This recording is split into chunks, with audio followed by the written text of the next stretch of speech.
Shabbat shalom, everybody.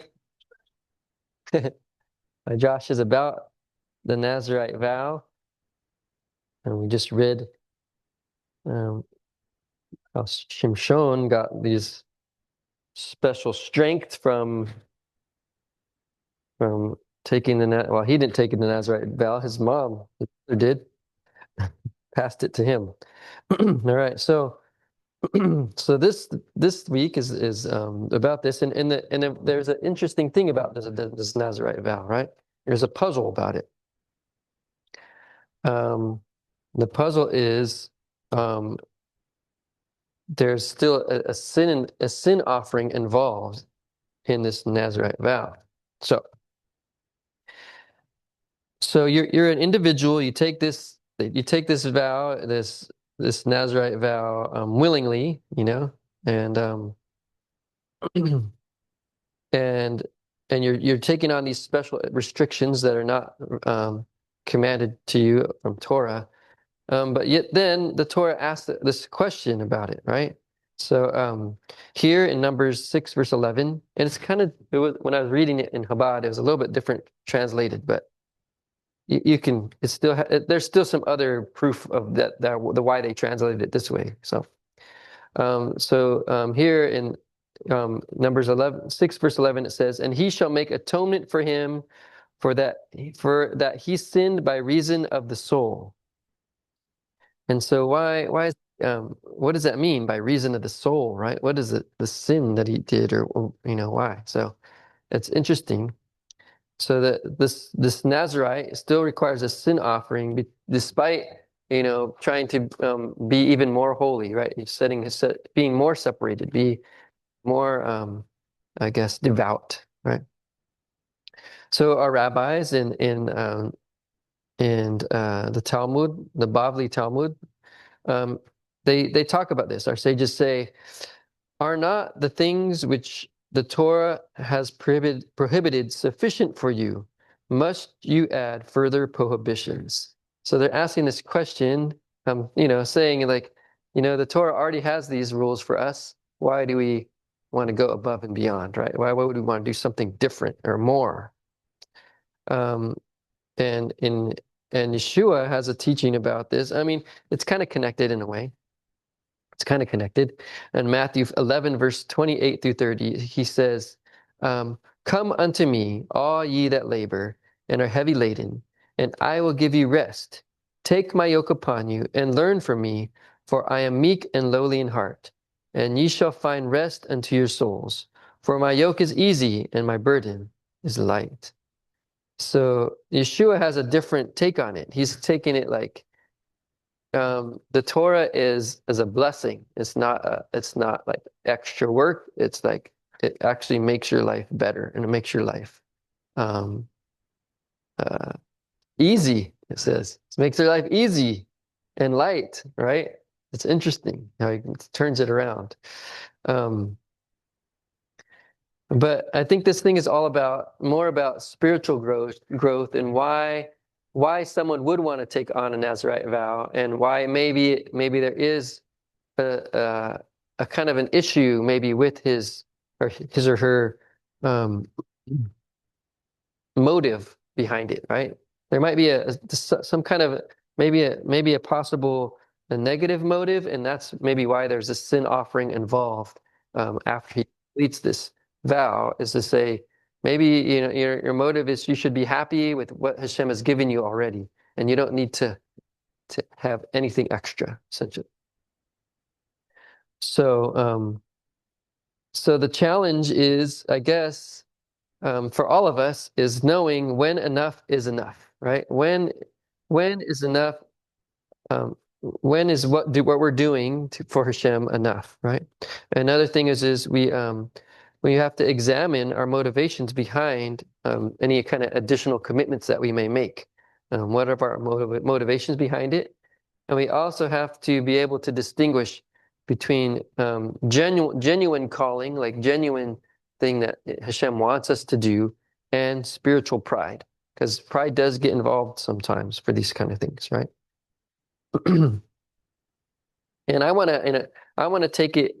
Could be even. I mean, this is for the Nazarite vow, right? But I want to take it even to now for like maybe currently like we have various Orthodox views, opinions of and levels of strictness for all the different mitzvot, right? There's different interpretations sometimes, and there's lots of extra fence laws within our religion, right? I'll just take a simple example. A simple example is Havdalah, the time for Havdalah, right? There's many different views and opinions about when Havdalah is, when Shabbat is ending, right? And in the Talmud, there's the different views are like, when nightfall is how many stars you could, if you could see 3 stars in the sky, right? But they go into even more greater detail. One view is one is 3 big stars, 3 bright stars that you could easily see. When you could see those 3 stars, that means Shabbat is over, right? Another view is there's 3 medium-sized stars out in the sky. That's when Shabbat's over, which means Shabbat's a little longer, right? And then, of course, one of the more strict opinions is when you see 3 small, tiny stars. That means the big stars don't matter. When you can see the tiny stars, that's when true end of Shabbat happens, right? So we have these different views, right? And what is the motive? What is if we want? Okay, I want to take what they call it, the benefit of the doubt, right? I want to make sure that Shabbat is over. So I'm going to go with the 3 tiniest stars, because then there's no question, right, that Shabbat is over now, right? So you can have the various reasons, but what's your motive? Maybe your motive is you just want to make sure that Shabbat's over already, right? If your motive is, well, such and such, they only barely do the 3 big stars, but we're going to be better. That's a prideful thing, right? Then you're taking it to the pride level. You're like, we're going to do it even better than that. That's a different.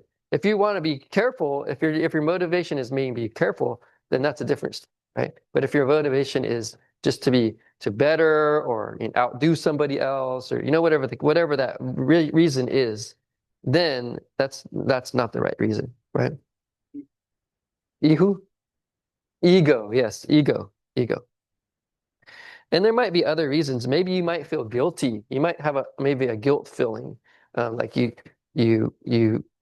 who knows? Maybe you grew up keeping Shabbat, and then you fell away, and then you're coming back, and you're just feeling guilty from all the times that you weren't keeping Shabbat, and so you want to do it more or something. So there's other kind of might not be good reasons. It's a little bit better than the ego reason, right? But it's still, maybe that's not necessarily, you shouldn't have to be feeling guilty about certain things, right? So these are the reasons, these are the things. So, I like to try to make these things practical, right? And this could be applied to all kinds of mitzvot that we do, right? These are just like, there's so many different interpretations. Some are pretty cut and dry, and almost all Judaism agrees that this should be this way. But other things, there's variation. Here at Benei Avraham, we like to take on the minimum, the least. Was it the least strict opinion? Maybe it might be oftentimes the minority opinion, but we want to make it easy. We want to make your burden easy, just like what Yeshua was saying, right? And so, and that's one of the reasons why we choose the least. And we might not even choose that for ourselves, like for our personal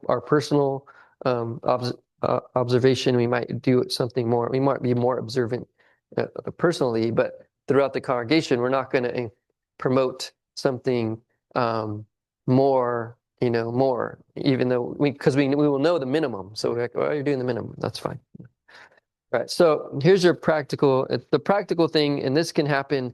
It might not happen this week. It will happen whenever you want to maybe do more for a mitzvot, or you just have a question about different mitzvot. This is going to come into your mind, right? So here's your questions. 3 questions that you'll ask before you take on additional responsibility or just about the various mitzvot. So first one is, will this practice increase my capacity to love others? So there's 3 stars in the sky. Maybe maybe you need to go visit people in the hospital on Saturday night. Would waiting to see those three tiny stars be good or bad? So maybe your reason is, man, I need to go visit some people in the hospital. I'm just going to go with the three big bright stars in the sky, and as soon as they show up, I'm going to go and visit somebody, right? So what's your reason? So this is one of the reasons. Will this practice increase my capacity to love others? It could be the reverse. Maybe you might have to stay with some loved ones or something or something. So whatever the reason is, this is the reason, right? You want to know if it's going to help, it's going to love, right? The second thing is, does doing this practice, does it bring me closer to Hashem, or am I trying to earn God's favor? So maybe you want to extend Shabbat even longer because it is bringing you closer to Hashem. So you want to wait for those tiny stars to show up. But if the other reason is you're feeling guilty and you want to try to earn God's favor, so you're gonna, I don't know. This is a personal thing that you gotta think to yourself, right?